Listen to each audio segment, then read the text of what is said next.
Ladies and gentlemen, this is another case of exoneration. We see these year in and year out, and the most exonerated man in America is the black man.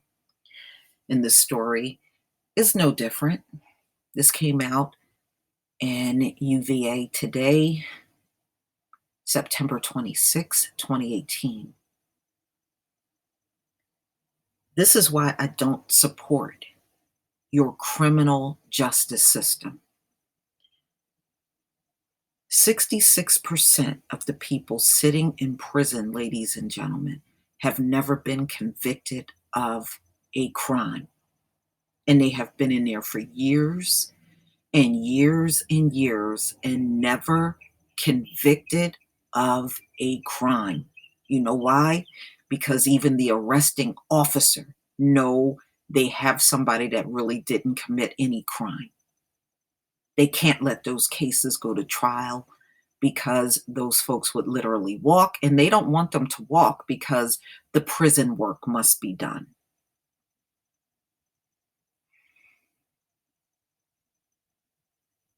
I used to be one of those people that sat around and said, well, if you don't want to do the time, don't do the crime. But then I had to realize that many of these people haven't done any crimes, ladies and gentlemen.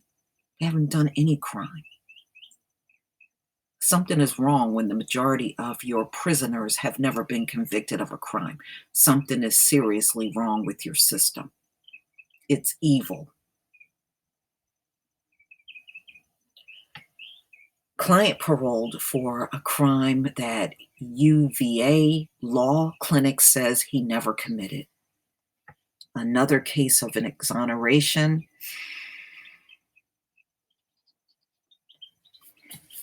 In a light rain, Darnell Phillips raised his hands to the heavens on Tuesday, the man who was sentenced to 100 years in prison for the 1990 rape of a child in Virginia Beach, was paroled earlier in the day.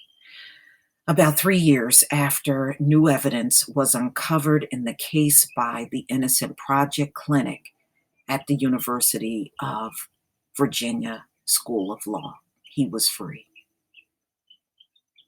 How do you give somebody those years back, ladies and gentlemen?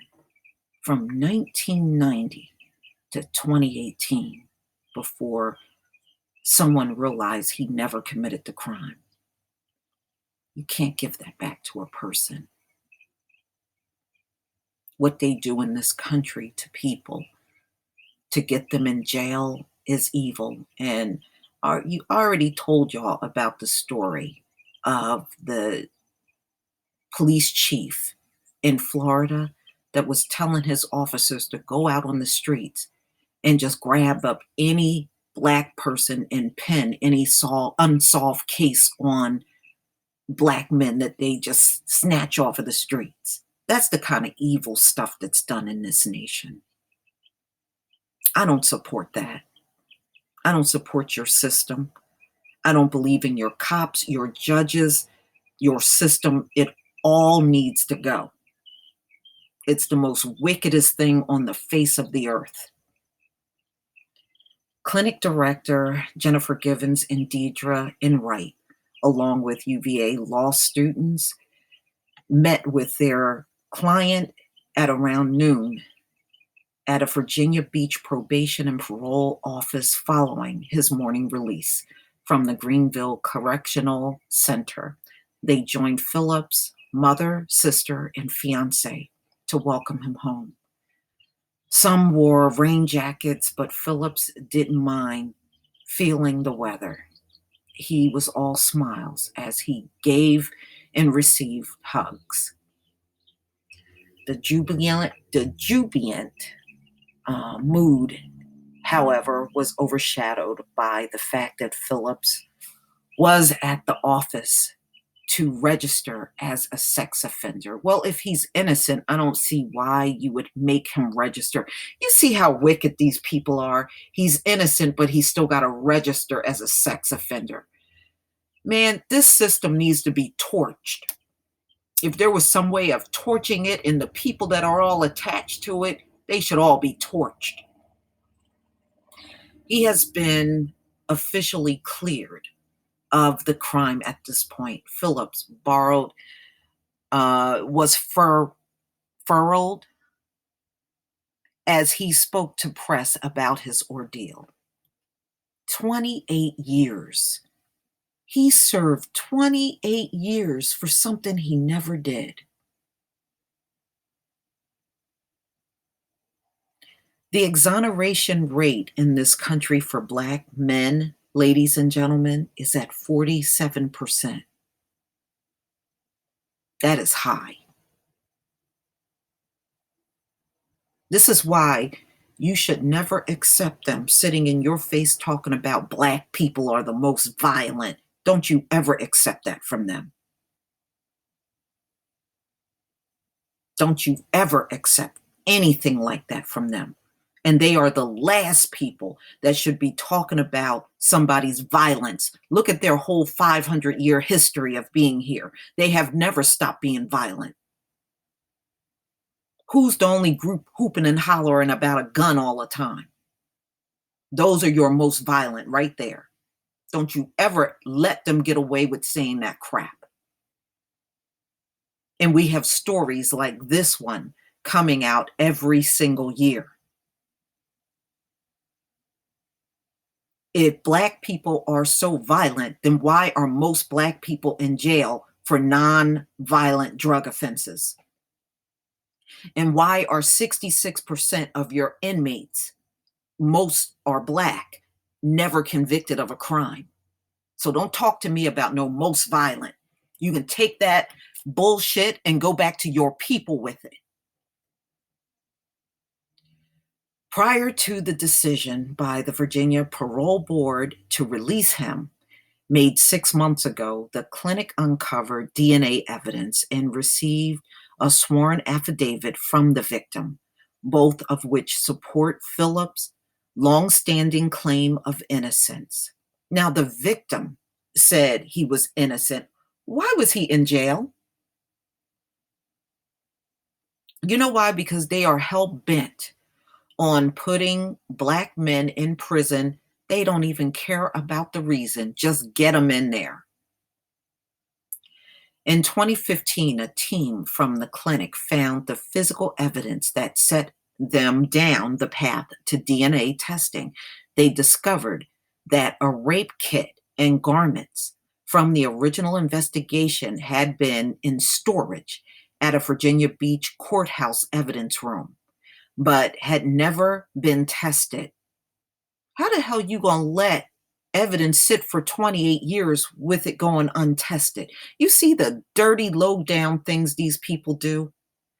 You know, I did a video, this was on my old channel, where it was a Black man and he was exonerated. Guess where they found the evidence that cleared him?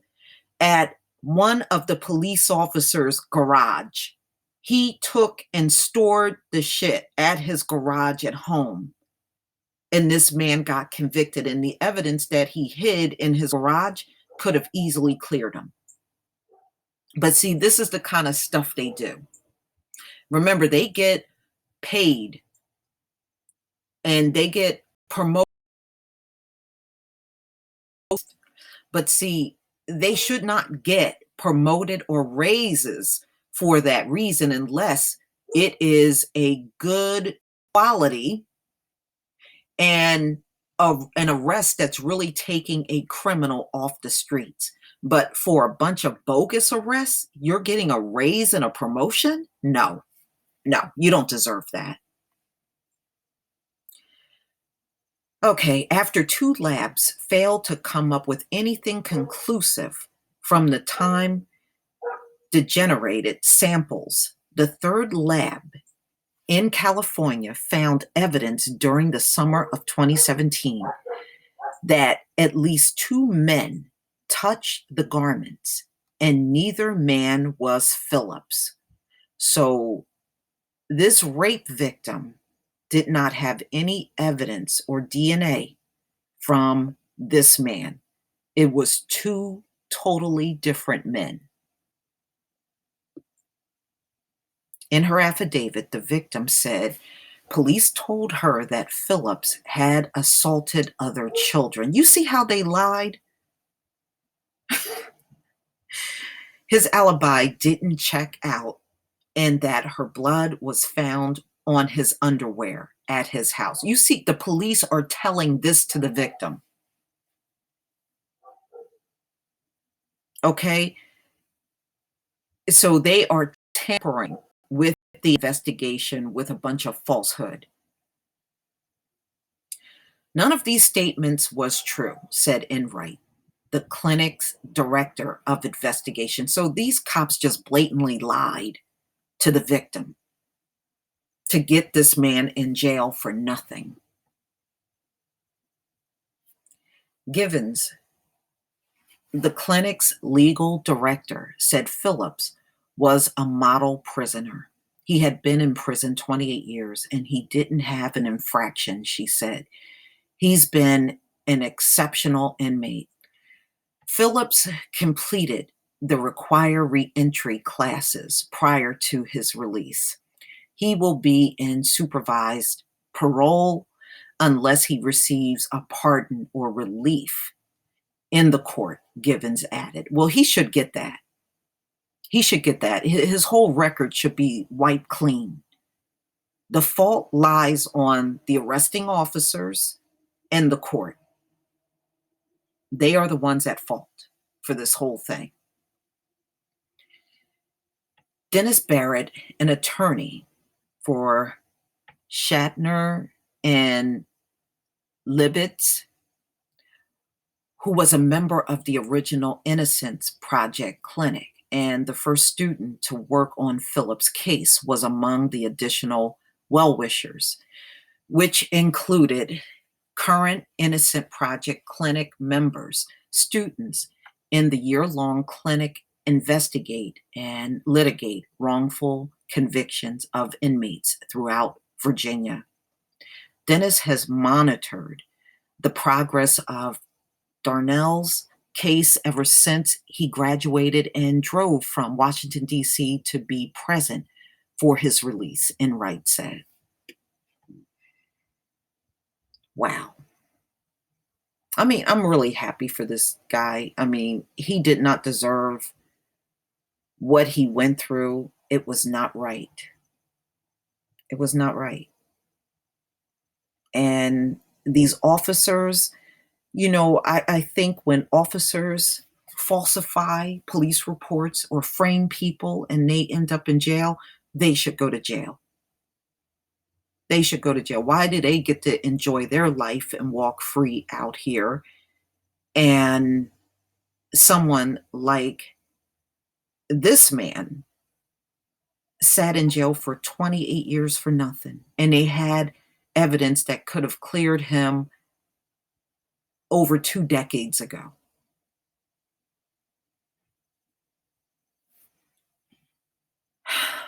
Wow.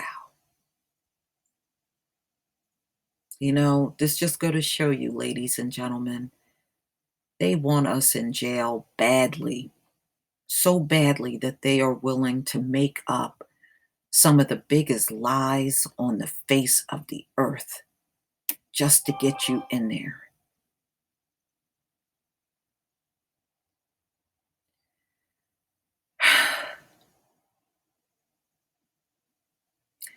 But he should not have had to register as a sex offender. I don't think that was right. They should have taken care of that before he was released. But please tell me what you think, ladies and gentlemen. Please leave your comment and subscribe. Don't forget to hit on the notification bell. And I will see you on the next video. Peace, family.